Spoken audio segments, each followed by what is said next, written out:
Episode 8. Who am I? In the spacious, bright temple of the sage, a new colorful picture appeared on one of the walls, and the disciples gathered around it, waiting with trembling anticipation for a new spiritual conversation. Their eyes were fixed on the painting, in the center of which was depicted a baby.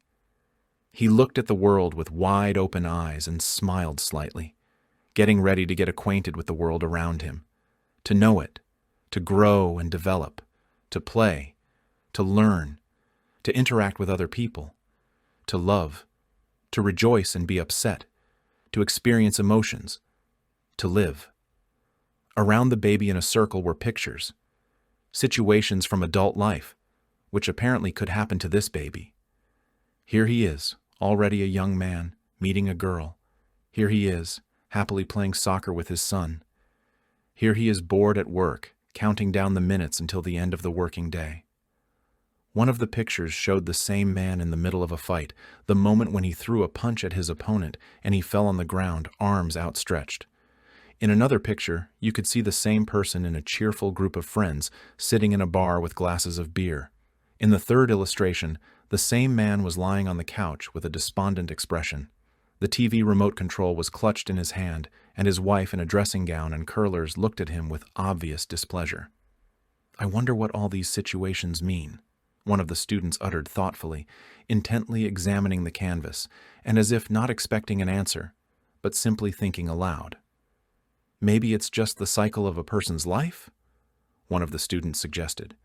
"He is born, falls in love, meets friends, marries, he has children, he gets an unloved job, and in his family he has one routine, gets involved in bad company, and fights start." "But not everyone does this. It seems to me that some deep meaning is hidden here," the girl replied, continuing to look at the picture carefully. "Maybe—" She did not have time to finish as the keeper of knowledge appeared in the hall. Approaching the group of assembled disciples, he smiled and raised his hands with open palms, greeting them with a special gesture. At the same moment, they all felt his powerful light energy. Invisible rays of kindness and acceptance emanated from the figure of the spiritual teacher, which made it possible for each of the students to be filled with the joy of knowledge, to feel their inner essence. Although all this action lasted a few moments, the students experienced a mystical experience, as if time had stopped, felt contact with something very bright, sublime, incomprehensible to the mind, while being filled with a sense of unity and kinship with everything that is around. Smoothly lowering his hands, the teacher approached the present disciples, who were already impatient to ask their spiritual questions and absorb the infinite wisdom, the source of which he was. "Teacher, beloved, we have a new illustration," said the student with a special trepidation and sparkle in her eyes, who had just been thinking about the picture with like-minded people. "Tell us about it, please." The sage took another step towards the picture and pointed to its middle. "Look, there is a baby in the center," the teacher began to explain, "and he personifies our essence. When we are born, we are very essential, and only then, in the process of growing up, we begin to acquire different layers, like a cocoon." "Master, what does essential mean?" the student asked, tossing her short brown hair. "It means we don't have any identity yet. We are very close to nature and God. A small child perceives the world without the patterns of society. He does not label anything, as adults do. The baby has no ideas about the world and is just beginning to explore it. He still knows how to listen to his own feelings very well. He feels himself one with God, with nature. He feels his merging." The sage looked expressively at his students to see their reaction. Several dozen pairs of eyes were attentively looking at him, ready to absorb knowledge, and then he continued. "At first, a child sees only formless clots of energy around him and reacts to everything based on such perception. At that moment, a petite girl with long wavy hair pulled back into a tight ponytail raised her hand. "Sage, tell me, is that why a newborn child has such a look, as if floating?" she asked, choosing her words carefully. "That's right, Eve," the teacher confirmed. "The baby does not focus on anything in particular, and his gaze is unfixed. He doesn't even come close to seeing the world the way we adults see it. The world for him is a stream of various energies, multicolored waves that vibrate and pulsate, flow into each other. Teacher, does that look like how the soul perceives the subtle world? Eve asked another question. The spiritual teacher looked at her approvingly. It is so, he said. At the moment of the birth of a child, the soul, Atman, a part of God, is infused into them. And now the soul for the first time looks at the world through the eyes of a baby and sees it the way it used to see it in the subtle plane.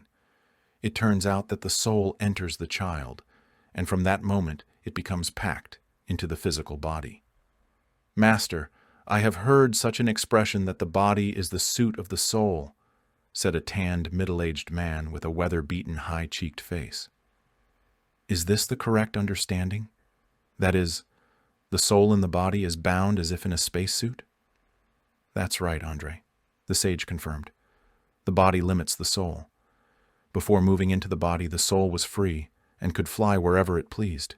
She could be where she wanted, just by sheer desire, with one thought.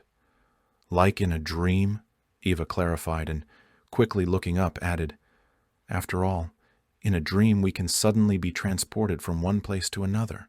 In one moment we can be at home, and then we are in the forest or flying in an airplane over the world, or somewhere else. Yes, it seems, the teacher smiled. Indeed, in a dream we can at one moment be transported, for example, from our apartment to the ocean coast, and the soul in the subtle plane is the same. For her, there is no distance. But when she moves into a body, she becomes limited by this body. She already has to drag this spacesuit with her everywhere, and takes on all the difficulties associated with this movement. The child is already beginning to understand that just like that, from one point to another, as in the subtle world, he can no longer move, that he needs to learn to walk. Ah, how long does the soul have past perceptions? Eva asked. Well, when does a child still not separate themselves from the world? The sage once again looked at the students with a radiant look, paused, and began his answer. For some time the soul retains the past perception, as in the subtle world, he explained. And when the baby begins to grow, he is already actively studying the world around him, and his perception becomes different. If earlier he saw only the energies around him, then later these energies begin to be given different definitions, as they put labels on everything. Parents name objects, people, and phenomena somehow definitely. They say, this is a table, this is a stool, this is mom, dad, grandmother, and this is you. Are you a good boy or are you a good girl? And so the child begins the process of separation from the world. It forms a superstructure over the essence, personality. If earlier he felt himself one with the world, its integral part, now his self-identification begins. But in early childhood, the child is very actively exploring the world around him, and he perceives it only with the help of the senses. That is, a child cannot form his own idea of an object until he explores it with all 5 senses. Is that why babies put everything in their mouths? The dark-haired student asked with a smile, looking at the sage from under her thick eyelashes. Yes, Anna, that's right. Therefore the child tastes everything, looks at everything with wide eyes, touches objects to understand how they feel, sniffs smells, picks up sounds. Toddlers are very curious and inquisitive. They are interested in everything. Everything needs to be tried in order to explore, and so they gain their experience. For example, they touch a sharp object, understand that it hurts, and conclude that it means that it cannot be touched. So the child learns everything by experience, right? The girl clarified. Yes, he makes up his impressions about every object, every phenomenon, and they are based on the child's own experience. But with age, this nature of the researcher in the child disappears under the so-called personality, labels, social roles, patterns. He sees the object, and a suitable label pops up in his head. He doesn't need to explore anything else. Look at this picture. The sage again drew the attention of the disciples to the sample of objective art on the wall of the temple. There are different situations around the baby. What do you think they mean? The students pondered, reflecting and looking at the illustration intently. The fact that over the course of life, a person is placed in society. Ava started talking. That he has to work, get married, raise children, and then he gets involved in various vices, fights, gets drunk. But it seems to me that these are all parts of a false personality, Maria suggested, tucking a golden curl behind her ear. After all, in each picture, a person plays different social roles. Look, he is a friend, husband, father, worker, someone's enemy and adversary, and for someone else, he is a lover. Excellent, Maria, well done. The sage praised the student and continued to explain. Yes, different roles are depicted here. Over the course of life, a person is told who he is and who he should be, but in different collectives, he is told different things. For example, parents say, "You are our son." At school, they tell him, "You are a student." If he goes to the wrestling section, then they say to him, "You are a boxer." In the company of acquaintances, they say to him, "You are our friend," etc. It turns out that different personalities, or in other words, different roles, are imposed on a person, and a person begins to identify himself with these roles. It turns out that a person feels differently in each of these situations? Eve asked, pointing to the painting. That's right, the sage confirmed. A person at work feels completely different than a person around friends. And at home, communicating with a child is not at all the same as, for example, at the gym. And every time he switches between these personalities, puts on different masks. But the most interesting thing is that these different personalities may not even know about the existence of each other. The keeper of the knowledge paused and looked pointedly at the students, waiting for their reaction. Surprise flashed across the faces of those gathered. How is it that they may not know? Eve didn't understand. Doesn't a person combine all this in themselves? Yes, but inside the person themselves, these personalities may not intersect at all, the teacher explained. Like in this picture, he again pointed to the image with an open palm. You see, here each situation is depicted separately from the others. So is a man. Among friends he can be cheerful, a ringleader, and the soul of a company, but at home he behaves completely differently, because his wife does not like his ideas, his jokes. And in order to avoid conflicts, at home he behaves like a gray mouse. He is not seen or heard. Can you give another example? Anna raised her hand. It seems to me that it often happens that at school a girl is a good girl and an excellent student, but as soon as she goes out into the street, she immediately turns into a hooligan. She puts on a shorter skirt, picks up a cigarette in her teeth, and goes looking for adventures. There is even a movie about it. Anna smiled ironically. Yes, a good example, nodded the sage. Or, here's another. The child asks his mother if he can take a walk with friends. She asks him to come home no later than 10 in the evening, and he promises her sincerely. And then he meets with friends and completely forgets about this promise. And in the end, he hangs out with friends all night, and his mother cuts off his phone. And in the end, he just turns it off and comes home only in the morning. Why do you think this is happening? The teacher again addressed the question to the audience and took a pause, giving them some time to think. Maria raised her hand. It seems to me that the point is that the child's personalities have switched, she said carefully. He promised his mother from the role of a good son, and then meets with friends and gets into a different environment, becomes a ringleader of the group. That's right, the keeper of knowledge confirmed. This is just a good illustration of the fact that different personalities within the same entity may not know anything about each other. And now his mother begins to shame him. How so, you promised? Why didn't you keep your promise? And it all happened because he switched the role. This is what many conflicts are based on. See what can happen next. The sage pointed to the picture with the fight scene. The same person had a good time with friends, and then suddenly argued with them about something. A conflict of interest arose. For example, they couldn't divide the girl. And then they started to fight.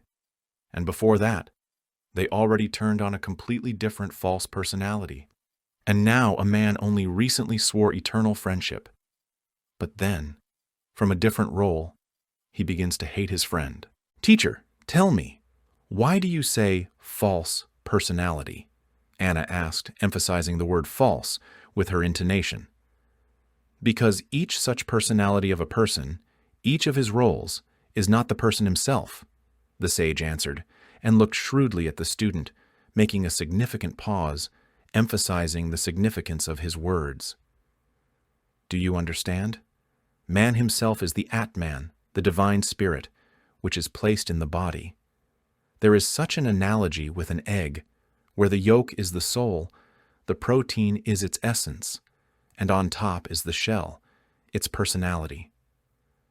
"Thanks for the explanations," the girl thanked. "Now it's clearer." She nodded at the picture. "It turns out that the baby in the picture is an essence, but these clouds with situations are his false personalities, which often do not know about each other." "Yes. Look, in the next picture we see the same person bored at work, and this is a completely different false personality, not the one he was with his friends, and not the one that fought furiously in the gateway on the street. This is the next personality and a different role, a hired worker, a subordinate who counts the hours until the end of the working day. And this role knows nothing about the role of a friend, the role of a good son." The keeper looked from the picture to the disciples, who stood in a semicircle on both sides of the canvas, and listened to his words, trying not to miss anything. "What about the next picture?" Eva asked, pointing her palm at the next illustration, in which a man gave flowers to a girl. "Another role," the sage answered simply. "For example, the false personality of a subordinate decided to suddenly make an effort and climb the career ladder, and with this decision, a person comes home from work and meets a beautiful girl. And at once," the teacher snapped two fingers in the air, "the personality switches. Now this is no longer a hired employee, but a man in love, and this person knows absolutely nothing about career plans. Then the man forgets about work or quits it altogether, and he can spend the last money on gifts, for example. Yes, and then he marries her, and the beauty turns into a monster," Andre commented ironically, pointing to the following illustration, in which a woman in curlers and a dressing gown leaned over her husband lying on the sofa. That phrase turned out to be so funny and realistic that a wave of laughter ran through the ranks of the students. The teacher also smiled at the joke and, after waiting for the fun to subside, continued the explanation. Of course, in the next picture, the roles change. The ex-boyfriend takes on the role of husband, and the girl becomes the wife. And these false personalities are completely different.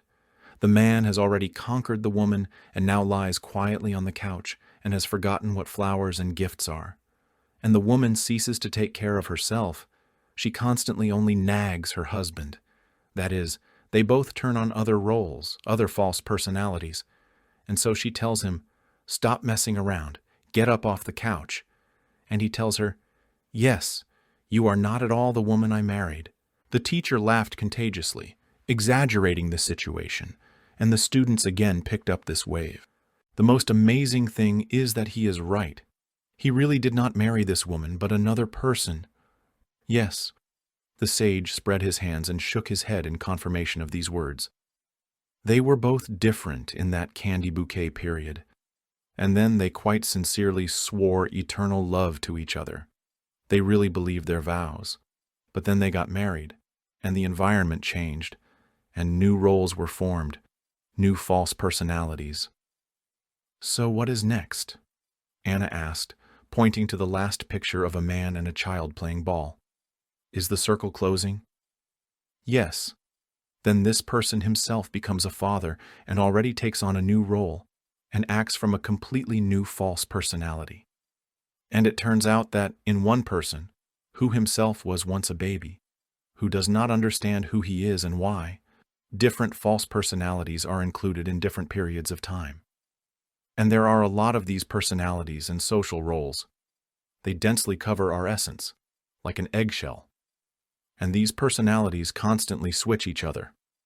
Therefore, a person may not truly sincerely remember that he promised to come before midnight or that he was going to finish a work report, but instead, he went on a date and forgot about everything in the world. And this becomes the basis for conflicts, not only between people, but also within the person himself. The keeper of knowledge paused, and at that time a brown-eyed young woman with an attentive, lively look raised her hand. "Beloved teacher, it turns out that a person is not an integral being," she asked with a touch of incomprehension, "since one constantly switches these roles." "Quite right, Catherine, that is true. It would be a very big mistake to perceive a person as a whole. But after all, everyone considers themselves just the same whole," the woman said, somewhat bewildered. "Here they say, 'I think so, I decided it, my opinion.' But it turns out that it would even be wrong to say so because the integral I does not exist. In fact, a person is not able to decide something at all. Because when one says, 'I have decided,' it was one part of them that decided, one role, one false personality," the sage began to explain in detail. "For example, a person decided to earn more money or to be a good father. But the problem is that other parts do not know anything about this decision. This is why a person often fails to fulfill the promises one makes, even to oneself.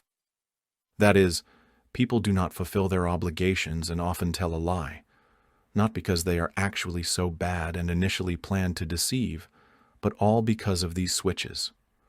Master, but after all, other people are also not integral," Katerina said emotionally, expressing an idea that had just come to her mind.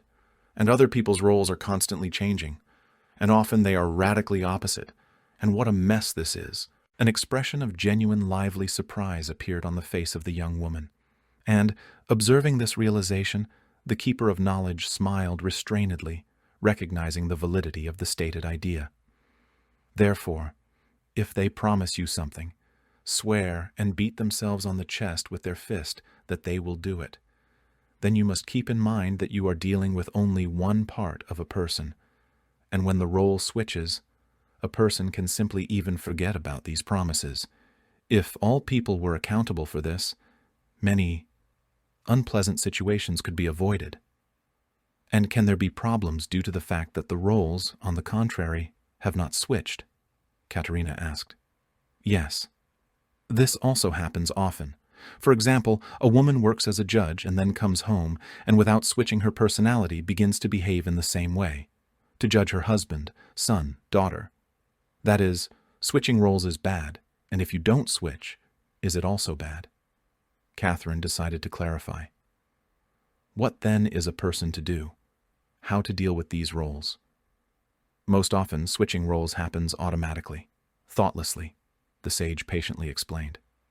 "And the person is not aware of what is happening.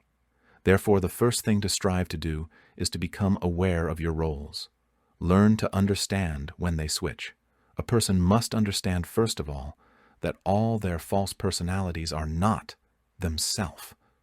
You need to try to separate from them and at least feel your essence, and only after that, when a person reveals and cognizes one's essence, one can already cognize one's Atman, one's spirit, one's divine part." The disciples listened attentively to the sage, holding their breath, trying to penetrate into the very depths of the knowledge that he gave. And not just penetrate into it, but also to accept it, to let it through themselves, to try it on themselves. Maria raised her hand. A thoughtful look appeared on her face. "Great one, but how exactly are we supposed to come to ourselves? Where to start in order to realize these roles? Because when you live in a society, you just act, and it seems to you that you are one, that you make all these decisions on your own. First, you need to try to see when one role is replaced by another," said the sage. "Watch yourself, track your reactions. You must understand. So, now I'm reacting from the role of a good girl, an excellent student. And this role generally makes it very difficult to know the true self, since such a girl tries to please everyone in order to earn approval. But you need to be aware, the role of a good girl is not me yet. This is just one of the false personalities. But now another role and another false personality is already turning on.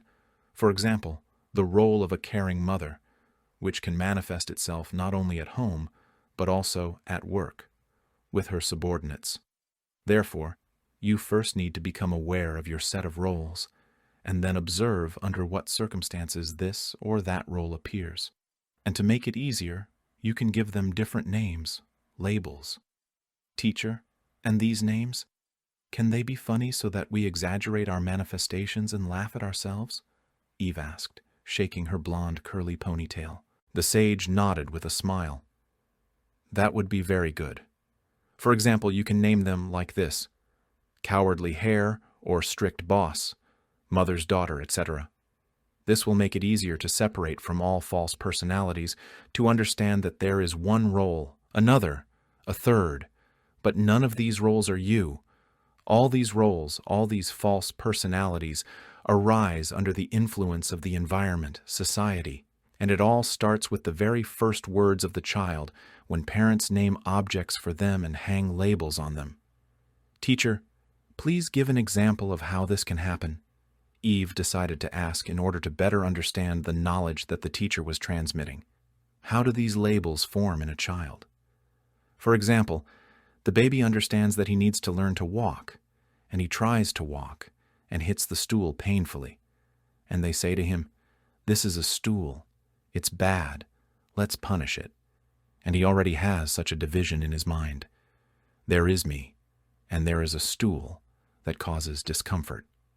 And it turns out, already at this moment the child begins to instill false truths? Andre clarified, catching the look of the keeper of knowledge. Yes, parents form the understanding that in all troubles someone else will always be to blame, and not the child themselves. That's why later on it is so difficult for a person to admit their guilt and repent, and therefore it is so difficult for them to see the true state of things. Teacher, when a child is told that mom is good, mother must be loved, mother is always right, she will not wish bad, she must be obeyed, she has lived all her life and knows what to do, Andre quoted. This is also a suggestion of templates? Yes, replied the sage. Adults are dominated by stereotypes and pass them all on to the child. They designate social roles saying, "You are my son," or "You are my daughter." And then they begin to say such phrases.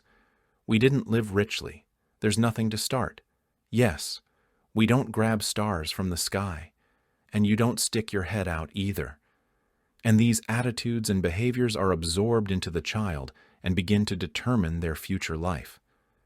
And if, on the contrary, the child grows up in a rich family, are they given the right settings? Anna asked, and after a little thought added, well, for example, as they usually say, "We are the descendants of a great family, we are the best, and you must behave in such a way as not to shame us." They heard an ironic tone in the girl's voice. Those behaviors are better? The sage shook his head. I have one very revealing example on this subject, he said, about a boy from a very wealthy family who was inspired by just such attitudes. But one day they turned against him. Tell me, teacher, Anna asked, and the other students supported her request with a roar of approval. All right, the master agreed, and after a moment of silence, gathering his thoughts, he began his story. Once a desperate mother came to me and brought her son, 13 years old, who had stopped talking. Marat grew up in a very rich family and was a capable, smart, and bright boy. But then his parents sent him to a children's camp for a change, and from there he returned silent. He did not talk to anyone, did not respond to his father's threats, to his mother's persuasions. Doctors and psychologists only shrugged. Marat was silent for 3 years, and nothing helped.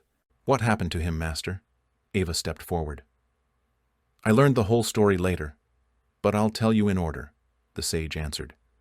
And here you need to start just with the instructions that Marat's father gave. A very influential and powerful person, a well-known politician and businessman, he always told him, There have never been weaklings in our family. Just try not to embarrass your family. And Marat did his best not to dishonor. He always studied well, strove to be the best, so that his father was pleased. And now he's 10 years old. He flies to an international camp with in-depth study of English. He's at an airport with crowds of people. The counselors and educators fuss, anxious about everything, worry. The main thing for them is to register everyone, not to lose any of the children, otherwise there will be a scandal. And it was at that moment that Marat realized that he really wanted to go to the toilet. He asked the attendants for permission. He went up to one teacher, to another, but they were not at all up to it. They waved it off once. Now, wait a minute, and waved it off a second time. Wait until we are about to land, then you can go on the plane.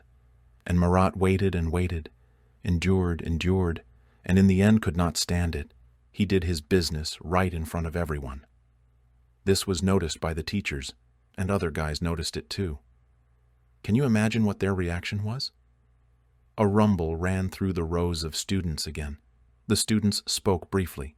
Someone was indignant at the behavior of the teachers. Someone else shook his head sympathetically. Was he made fun of? Did you become an outcast? Did they come up with offensive nicknames for him? Assumptions poured in. Yes, everything went according to the worst scenario. He could only see this in his wildest nightmares. He was standing in wet pants in front of the whole group of guys, and they were pointing fingers at him and laughing. The teachers tried to somehow smooth this situation, but could not. A children's camp is often very cruel. A short, red-haired woman with a round, freckled face commented sympathetically. Yes, Maria, it is, the sage confirmed, stating a stubborn fact. And this group was also new. Nobody knew each other. Everyone gathered from different cities. And so, what happened was the reason to hang labels on Marat. Loser, whipping boy, rejected. And at that moment, his father's voice sounded in his head. Just don't disgrace our family. After that, he didn't say another word? Eve asked, emotionally spreading her arms to the sides and demonstrating a lively, sincere reaction. 3 whole years? Yes. For the boy, this event was a tragedy. He realized that he did not live up to his expectations. He dishonored his family, his lineage, his father. But he also realized that he could not do anything. He would have to fly with these guys, be in this group for another month, and then he closed. And he stopped talking. And all this happened because of the father's attitudes? Anna raised her eyebrows in surprise. And if he grew up in an ordinary, simple, poor family? Then the reaction would not have been so acute. But a very tough personality was imposed on him, and he had to comply with these settings. Be better than others. Never be among the laggards. Always win. And then something bad happened, and the psyche could not cope with this load. Master, that was a defensive reaction, wasn't it? Andre clarified. To not go crazy? Yes, but it only got worse in the end. In this camp, everyone continued to consider him a laughingstock, mocked him. Instead of somehow changing his opinion about himself, he was silent and thus gave even more reasons for ridicule and mockery, and this caused him deep psychological and energetical trauma. When he arrived home, he remained silent. How did the father react to this?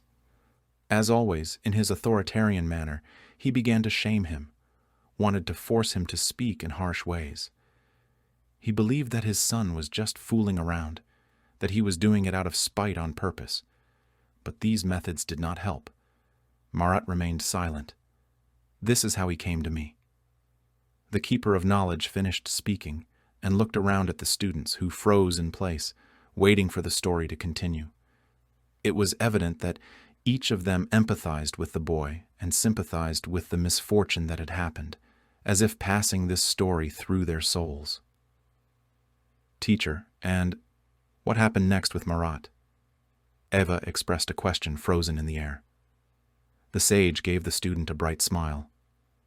He's fine now, he replied softly. I asked his mother to leave the boy at the ashram for a while. She agreed, and a week later Marat uttered the first word, and then the speech returned to him very quickly. He began to express himself very brightly, began to take care of other children, and now he is a real protector and support for his 3 sisters. But how? Teacher, tell me how you cured him. The keeper of knowledge responded with a mysterious look in which mischievous kind sparks shone. I helped him get rid of his false personality, said the sage, and then he was able to open up for real and find himself. A sigh of relief spread through the hall. Smiles also lit up on the faces of the students. Even applause was heard. "This is how our roles lead us into a trap," the sage summed up the story. "First a role is imposed on a person, and then, when one begins to identify with this mask, one is manipulated like a puppet." "Great one. Can I give one more example?" the fair-haired girl with light gray deep eyes asked, and having received the master's approval, she sighed barely perceptibly, as if gaining courage, and continued to speak. "I want to tell you about my family," she said in a slightly trembling voice. "My father was an inveterate alcoholic and died very early. I had an older brother, Igor, and he had the same problem as his father. He did not work anywhere, did not study anywhere. He only drank and pulled money from his mother. I tried to somehow fix his brains, but it didn't work. He didn't want to listen to me. And when his father died, Igor finally sat on his mother's neck. Moreover, when he drank, he became aggressive, began to scream, swear, ruffled his mother's nerves. But why didn't his mother send him to work?" Eva was surprised, like the others, carefully listening to the story. "I would drive him away, would not give money for a drink." "She couldn't," the girl sighed even deeper, "and now I think I understand why. I think she had a role. You are a mother, and that means that's it. Until the end of your life, you need to carry your drunkard son along with you. I tried to talk to her, but everything turned out to be useless. She still continues to drag him along. She constantly justifies him." The sage looked at the student with sympathy, sending her rays of kindness and support. "Unfortunately, many people live like this, in the power of some role, completely merging with it," said the sage. "And when a person is identified with their false personality, they become a slave to this role, and it begins to manipulate them. A person can no longer live the way they would like, be happy, do what brings joy to the soul. They are no longer capable of this, because they are a slave to this role, and it dictates, you are a mother, you must give all of yourself to the children. Teacher, tell me, is there any benefit from these roles at all?" suddenly asked Andre, who had been following the conversation very carefully all that time. "In general, they sometimes facilitate communication with people," the sage answered. "In a certain way. Each role has a set of template reactions, how people with this role should behave. For example, how an ideal mother should behave, or a good son or daughter, a diligent student, a responsible worker, etc. But the most important thing that we must understand is that even when I communicate with people from this role, I am not it. I am not my role." "Is it possible to imagine that your role is a game?" Andre asked after listening to the guardian's answer and thinking a little. "That I play this game because I need to communicate with people somehow." "Yes, that's a good way," nodded the sage. "If you can't completely separate from the role, then you just need to remember all the time that you are playing it. Observe yourself. When the roles change, switch between themselves, track it." The sage paused, and, looking at the picture on the wall of the temple, continued. "For example, my relatives could not drive into me the role of an obedient son and grandson. Because I saw all this reality, realized it, began to observe it, and so I completely left these roles. I realized that, it turns out, these are just masks that help us in communication, at best. But if you do not see these roles, then they make us just obedient slaves." Mary raised her hand again. "Great one. Please explain. But if a person is weak, if they cannot see their roles in any way, cannot realize them, then how can they become strong?" "A person should then make more efforts," the sage answered simply. "One is weak because one made little effort and went with the flow, and if one starts making efforts, then one will become strong. Gradually, one will become stronger." "Is it like in sports?" the woman asked. "Yes, just like in sports," the sage confirmed.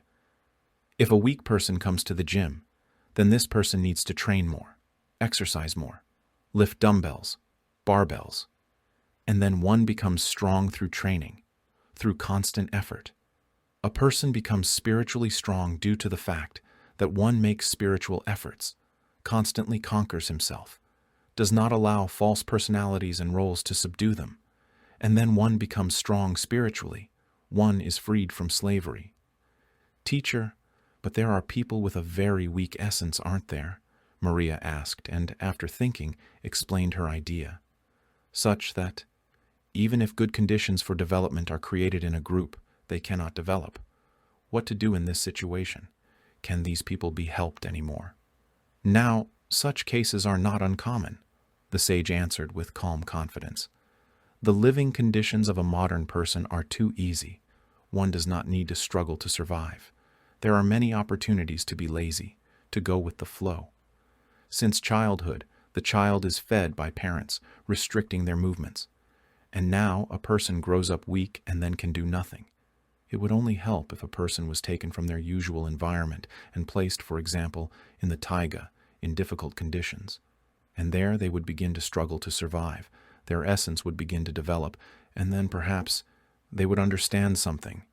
But remaining in greenhouse conditions, lying on the couch and doing nothing, one will only degrade, and it is difficult to help them. The teacher's answer made the woman think, and it was clear that she was trying to put together all the patterns, to grasp as much of the knowledge as possible in order to be able to help the weak, to find a way to wake up their sleeping essence. Tell me, please, she asked after a short pause. Can a personality help us in development? Maria, there is such a thing as a spiritual personality, answered the teacher. It develops when we have knowledge about ourselves, about the world, about the need to wake up, as it should be. When the knowledge has already accumulated enough, a person can begin to put it into practice. If one begins to do this, then this knowledge begins to transform one's essence.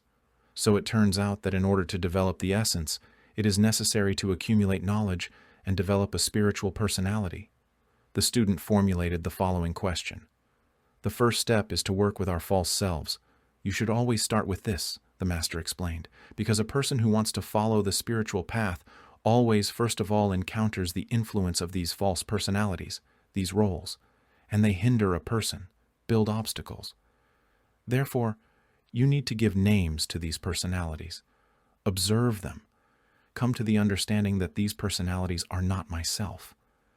And when a spiritual personality develops, it begins to control all other personalities so that they do not manifest themselves just like that. Can a spiritual person change false personalities? Maybe. When it develops, when a person does practices, meditations, receives knowledge, one learns to control their false personalities and transforms them. And then work with the essence begins, or goes in parallel with this. And then knowledge begins to determine our existence. The next question was asked by Vadim, a young guy in the orange attire of a closest student with a toned athletic figure. Master, I have a question about essence. I noticed that in adolescence many teenagers have an essential opposition to parents, to the system, to all bad rules. Adolescents do not agree with many things. They condemn the behavior of their parents, but then, with age, they themselves become the same and behave in the same way, although they used to vehemently condemn such behavior. The young man paused, choosing the right words in order to express his thoughts as accurately as possible.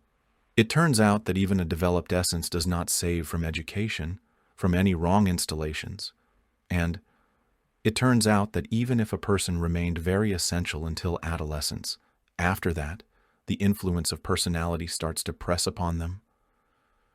After listening to the student's question, the sage looked at him with his radiant gaze, filled with love and understanding. Vadim, this is a very good question, he answered softly and began to explain in detail. Yes, adolescents often protest against the rules, but it is quickly suppressed by indoctrinated programs and false personalities. And all why? Because there is no understanding of what to come to. There is a protest. One says, I don't want to be like everyone else. I don't want to be like my parents. I don't want to act according to patterns. But at the same time, there is no awareness. So what happens instead? Little by little, these malicious programs slowly undermine a person. These attitudes and patterns of behavior enter a person gradually and accumulate, but there are no other impressions. And a person does not understand, what should I be? And therefore, bad programs are still being introduced into them, and still they form a person. Vadim nodded knowingly, as if the teacher had said something that he had been thinking about for a long time and even guessed about.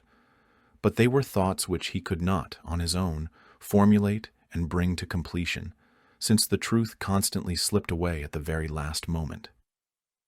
Well, that's exactly how I felt when I was a teenager. But at the same time, I was still brought up with my parents. The student began to tell his story with fervor, and I kind of felt my strong essence, but the attitudes and behaviors of my parents, which I myself opposed, did not accept this essence, condemned it. I at one moment began to observe that it still exists in me and manifests itself.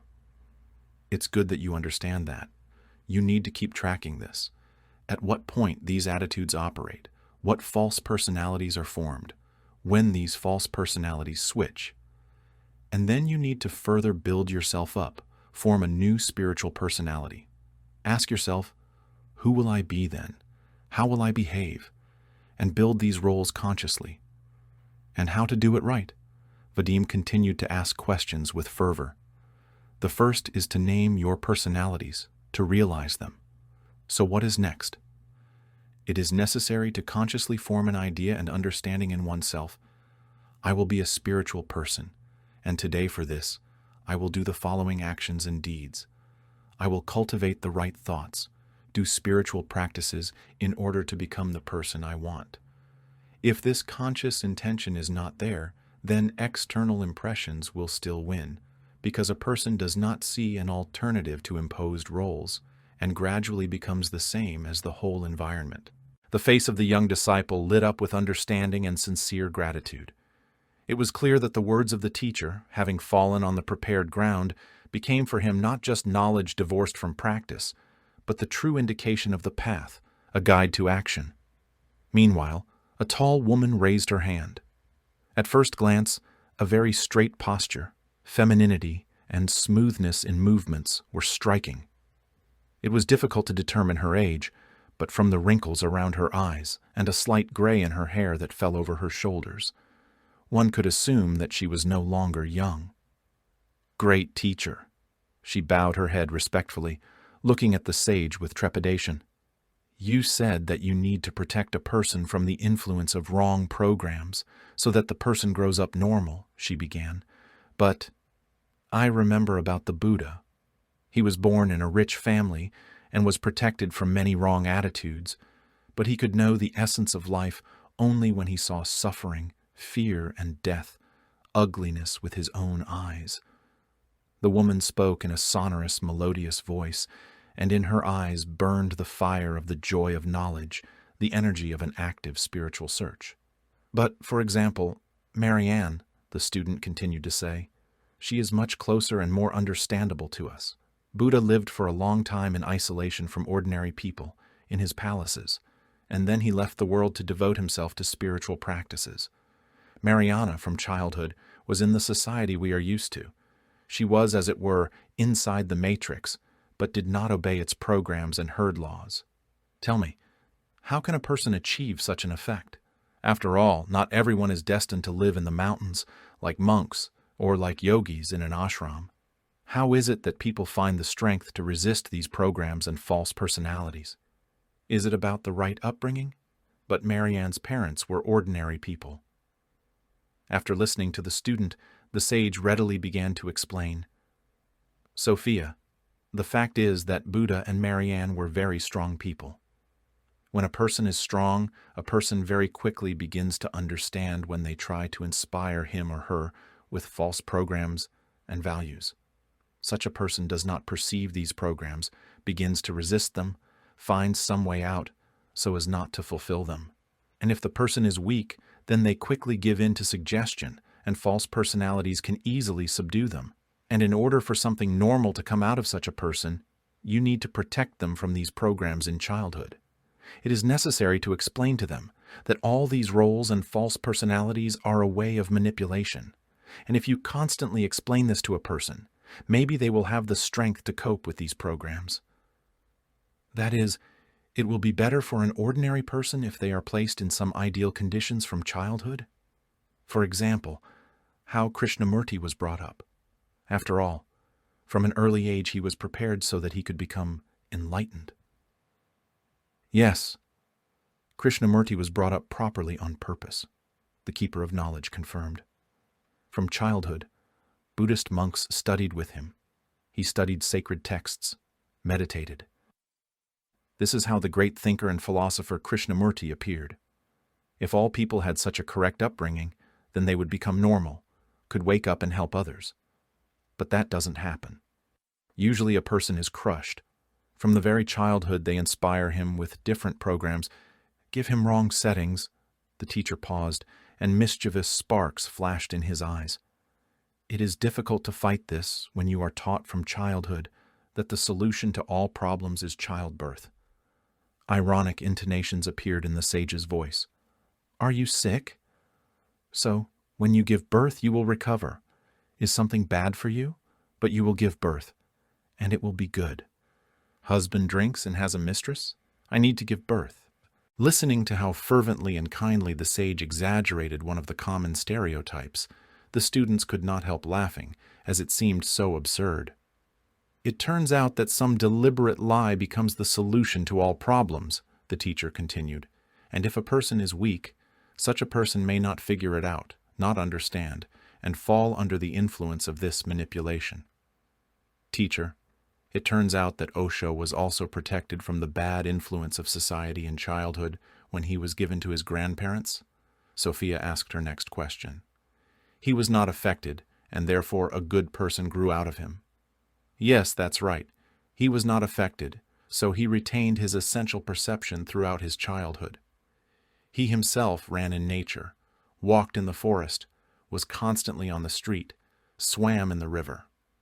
Until the age of 7, they did not try to inspire him with false truths and values. Therefore, they did not make an obedient slave of propaganda. And then he himself began to understand something, and so he became a free man. And if a person has been immersed in society since childhood, which constantly puts pressure on them, then the person does not understand that they are being influenced. Having finished speaking, the sage gestured at Eve. The blonde girl had been catching his eye for a long time to ask a question. Teacher, can I ask about the essence and personality? The student said happily, and when he nodded, she continued. You told today that different roles are involved in different situations, but can such a switch go not between roles, but between our essence and our personality? And can essence and personality be included together and act in unison? Yes, Eve. Essence and personality can act together, but the emphasis is always on one thing, the master readily explained. Here, for example, if people communicate with each other, then some kind of personality always turns on. Because we always communicate from some role, we behave in a certain way. But when we just walk alone in the forest and if there is no internal dialogue, when we just enjoy nature, then the essence can turn on, and then the essential state wakes up in us. At this moment, we do not play any role, but simply go, contemplate the forest, walk. But as soon as we see a person, we immediately put on a mask, and then the personality kicks in. Thanks for the clarification, the girl said with sincere gratitude. Tell me, but what should we strive for? So that the essence is constantly active? Is it even possible? Yes, we should strive for this, to make the essence always active. We must live in essence and play some roles when we need it. If we need to communicate with someone, we say to ourselves, so now I will put on the mask of a good girl, talk to my parents, and then I will take off this mask and continue to be in the essential state. But with us, the opposite is happening. We are constantly in one of the false personalities, and we get into the essence only in fits and starts. And it turns out that even when there is no one around us, these personalities turn on, and their meaningless work continues. And these personalities can argue with each other in our head, and often we fall asleep, in the negative, trying to prove something. Teacher, do I understand correctly that a strong essence helps to separate from the personality? Eva asked another question. Someone embarks on the spiritual path and walks it confidently, and it seems no one can lead them astray. Such a person can say, "That's it, I understand. I'm not a mother, I want to develop spiritually." And someone will say, "Look at yourself. What are you doing? You abandoned your children." And she immediately leaves the spiritual path and returns to her role as a mother. It depends on the strong essence, right? Maybe someone has a strong essence by nature or has strengthened it during spiritual practices. Yes, that's right. In one case, the essence by nature can be strong. Then a person becomes independent early, quickly separates from their parents, begins to do something themselves, stops listening to suggestions. This happens if their essence is strong, when a person has a strong cosmogram and all the planets are in the same sign, in the same house. And if this is not the case, then it is only necessary to realize all this with the help of spiritual practices, to separate from these roles in order to gain freedom. When he finished answering the question, the sage smiled, looking around at everyone present to see whom of them still had questions. Yes, Olesia. Is there anything else you want to ask? He drew attention to a fair-haired, gray-eyed girl who not so long ago told a frank story about her family. Great one. Here's what I want to know. Are there personalities we can choose? That is, she stammered, trying to formulate her thoughts as precisely as possible. We can make a gap between our essence and a false personality, and then completely disidentify. But while we're at it, can we move out of one role and into another role that will be more useful to people? Will this be the first step to getting free? If you can already control this switch, it means that you can already control yourself, the teacher answered with confidence. If you see that this role does not suit you, that it is weak and wrong, then you can know that you have some other role. And then you switch to this other role. Keeper, but can a person immediately switch to the role that one still doesn't have? Olesia asked doubtfully. No, the sage shook his head negatively. A person cannot immediately play some role that does not exist in them at all. One first switches to a strong role, which one already has. At first, it's just a switch. This is a very good start to learn to consciously move into a strong role. But in order to do this, you must already understand that you are not your role. You need to stop identifying with your roles, and then already to look, to see what set of roles is there. For example, we have a weak role of sissy or daughter. Such a role is formed when your parents spoiled you, did everything for you, and you just lay on the couch and could not even put away your own toys. You need to understand that if you continue to live in such a role, then you will continue to degrade. There will be no development. Therefore, you need to get angry with yourself and enter into strong roles, and already in them do good deeds, help others. Olesia nodded, considering the master's answer, and he realized that her questions did not end there, that she was interested in something else that would help deal with this difficult issue and make it possible to separate from false personalities. Master, I observe myself and notice that I know more negative roles in myself than positive ones, the girl said excitedly. Because usually when other students ask me what role I'm in now, I'm always in a weak personality. She faltered and added hastily, and I understand that I still don't know my roles much, and I don't even have anything to rely on. What is the right way to manifest in good roles? How can I awaken them in myself, if I don't even know them? Addressing the next question to the sage, the girl looked at him with hope and a sincere desire to really understand these issues. A good way to keep track of all your roles is to set an alarm to ring every 5 to 10 minutes. The alarm clock rang. It means that you need to look and observe yourself. What role am I in now? Not all roles can be weak. You need to observe yourself better in different situations, and then different roles will gradually come to light, and so it will be possible to discern some strong roles in yourself.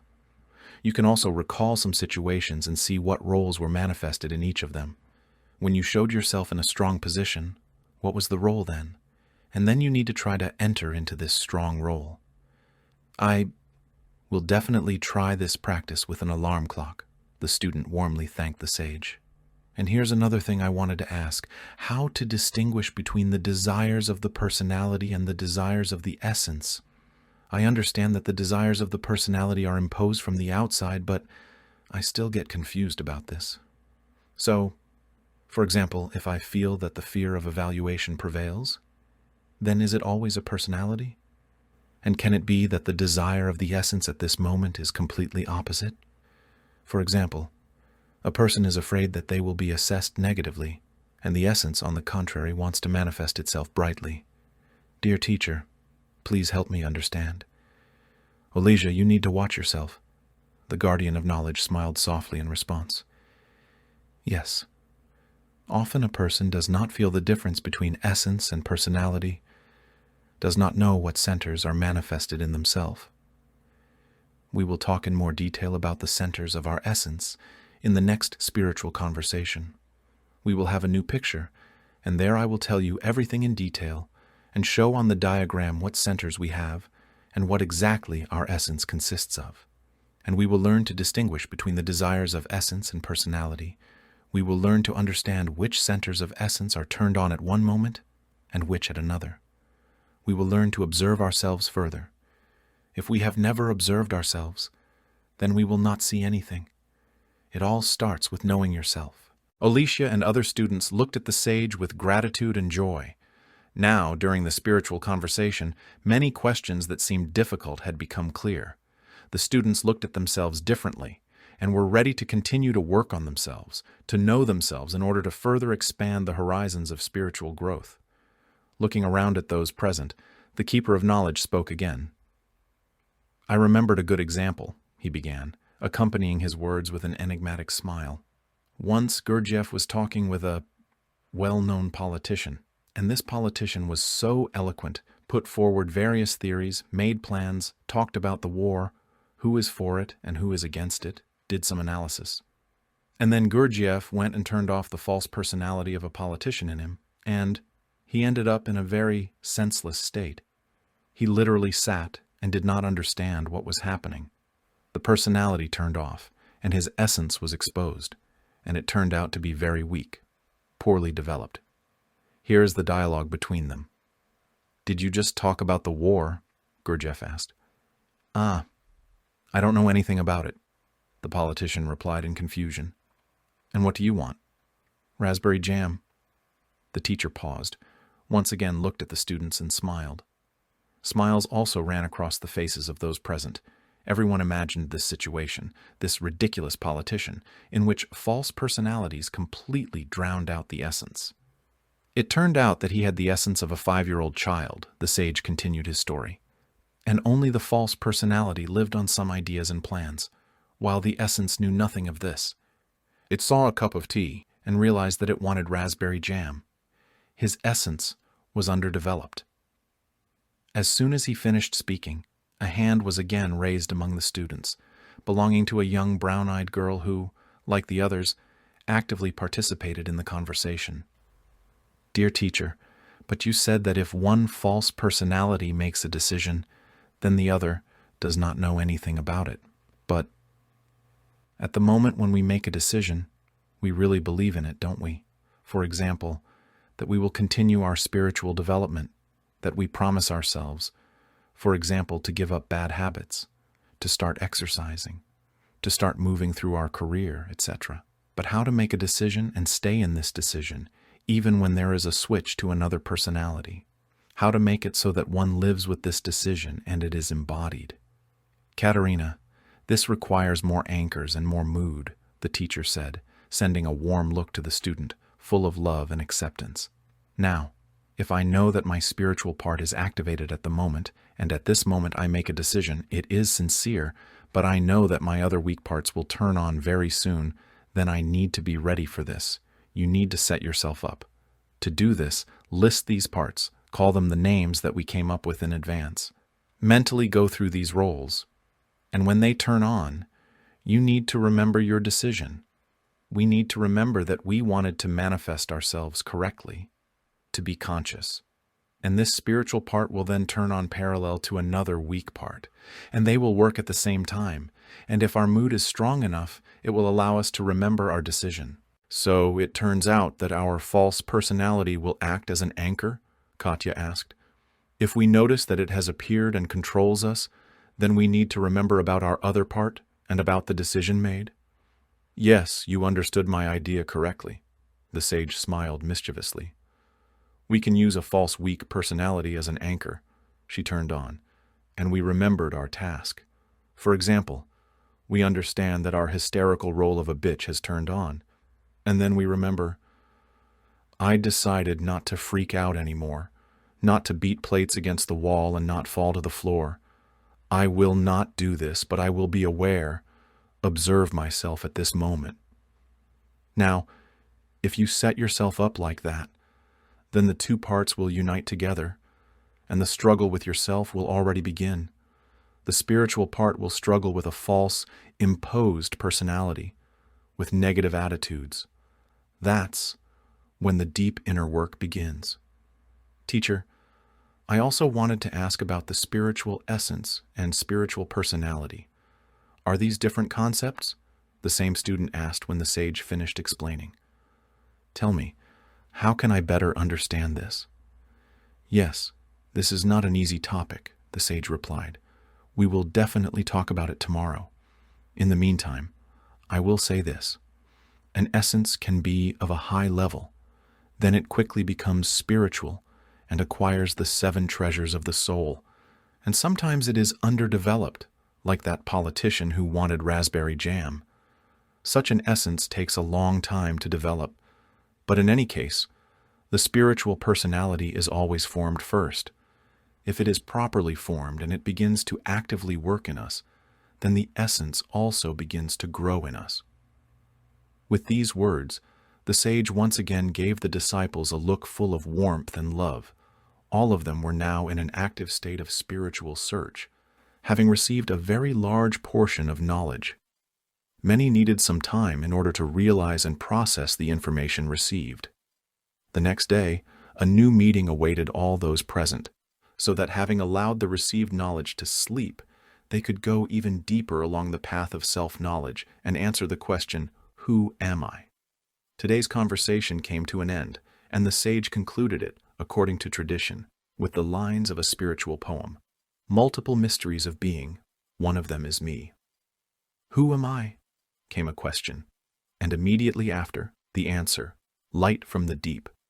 I am a mystery, a wonder of wonders. I am a mystery, the height of heaven. I am the rustle of leaves, and the lightness of clouds, and the whiteness of the mountain snows.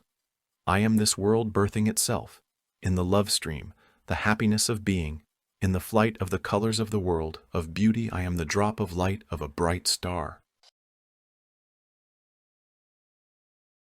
In our extreme times, when the fate of the entire planet is at stake, it is crucial for the knowledge of angels and benevolent spirits to spread as quickly as possible, globally, and reach thousands of people. In this way, we can change the future of all humanity. Which is why we are addressing you, dear soul of light. Spread the knowledge about our wise books and films. Share links to videos or cartoons. All of this is available and free. Invite women to individual practices, webinars, and seminars. And the Great Spirit of Light will help you and your family. It will direct an enormous amount of energy to fulfill all your desires. Benevolent spirits and angels will assist you and your loved ones in all matters. A thread of light and love extends from your heart to the hearts of thirsty women, and the creation of good and the dissemination of enlightened knowledge throughout the world begins. Become part of the mission of light. Help people, and God will help you.